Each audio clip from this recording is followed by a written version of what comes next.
Bonjour, broskies. Ever fantasize about marrying your cousin and or uncle? It really helps during family reunions, you know? Cuts back time for remembering names when your aunt and grandma are the same person. Also cheaper since there's less people to feed. Don't take this as a PSA for incest, though, because today's topic is King Charles, or Carlos, II of Spain, the last Spanish Habsburg ruler.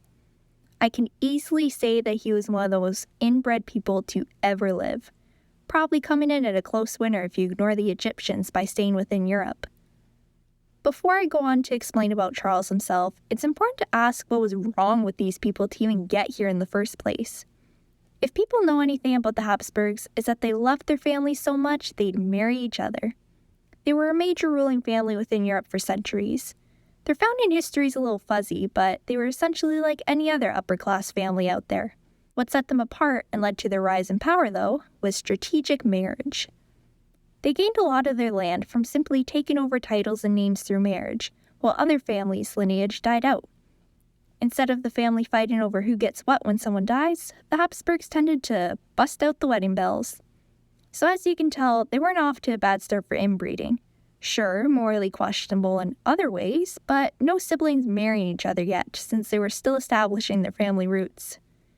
No point in going full-blown Alabama if there's no increase in wealth and influence offered.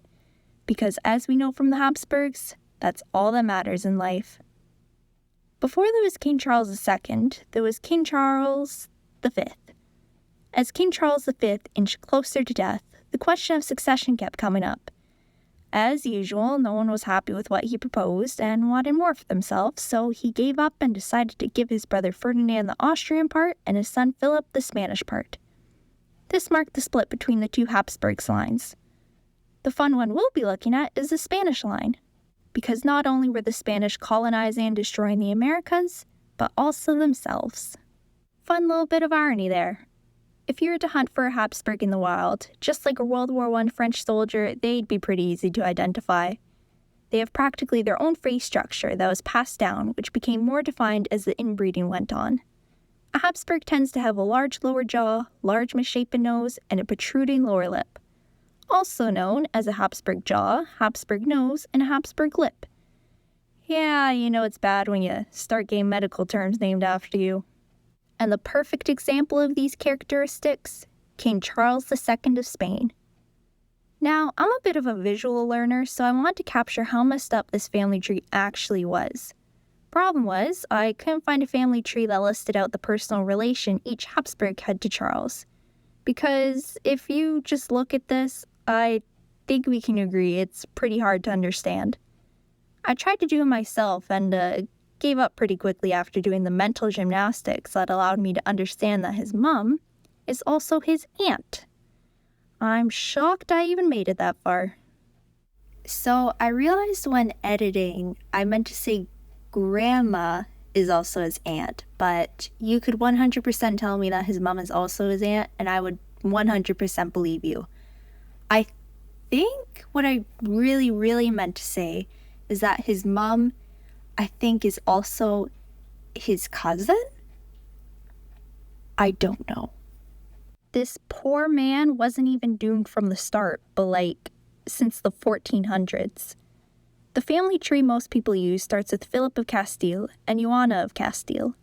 Setting the stage, they were born in the 1478-1479 era, and Charles was born in 1661. A 180-year difference.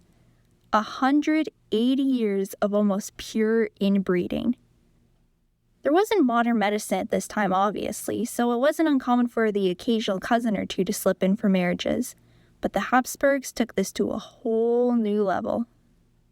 Charles's Wikipedia page has a strong start, stating he was the only surviving son of 26-year-old Mariana of Austria and her uncle, 56-year-old Philip IV of Spain. During his life, he had so many illnesses and disabilities that people honestly gave up trying to name all of them. He was said to have had a skeletal deformity, developmental delay, intellectual disabilities, epilepsy, infertility, that one's important later, chronic diarrhea, the list goes on.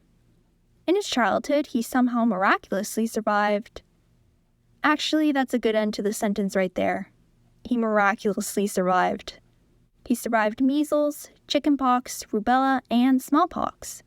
It was said that he couldn't speak until 4, couldn't walk until 6, and had a speech disorder from his tongue being too big to fit in his mouth.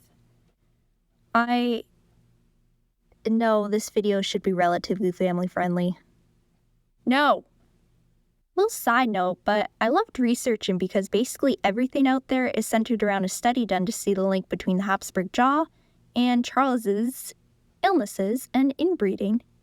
And I don't think we need to just study that. People dispute inbreeding being the cause by claiming some of his issues could have been a disease contracted from after his birth. But was it? Do we really think it was? I should also note, though, that he had a sister who turned out relatively fine. It was just Charles that got dunked on so horribly at birth.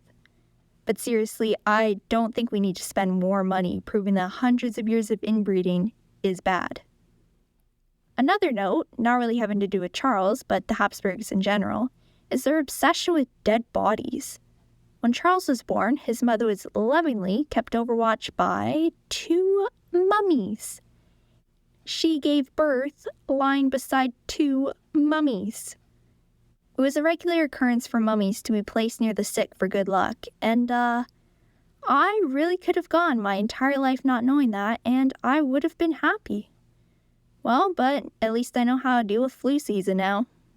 One of the poor dudes Charles was born beside was named Isidore, who previously had his toe bit off by a servant of former Queen Isabella of Castile. Gross.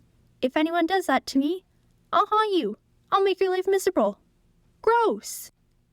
Anyways, moving on, as you can imagine, as the only surviving son, they were pretty obsessed with him to produce an heir. He first married Marie Louise of Orleans, but she died without a kid. The family quickly moved on to find another match with their understandable criteria of 1, fertility, and 2, hating on the French. Their search led to Maria Anna of Neuburg. Maria Anna's family was famous for fertility, with her poor mom becoming pregnant 23 times in 24 years. So all bets were on her to start popping out those kids.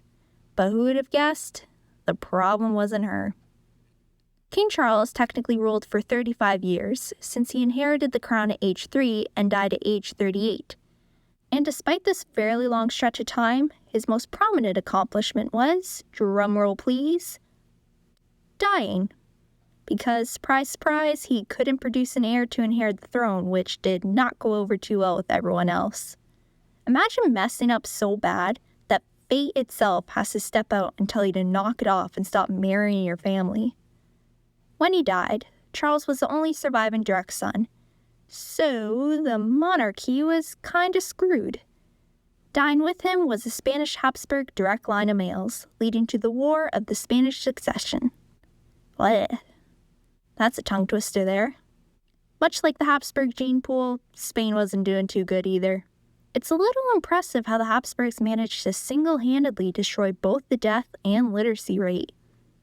Take this as a lesson on why you shouldn't have children. If you're going to marry your cousin, keep other people out of it. Well, that's my cutoff for a potential 5-hour-long rant, so I'll see you the next time with whatever grabs my attention. Ciao!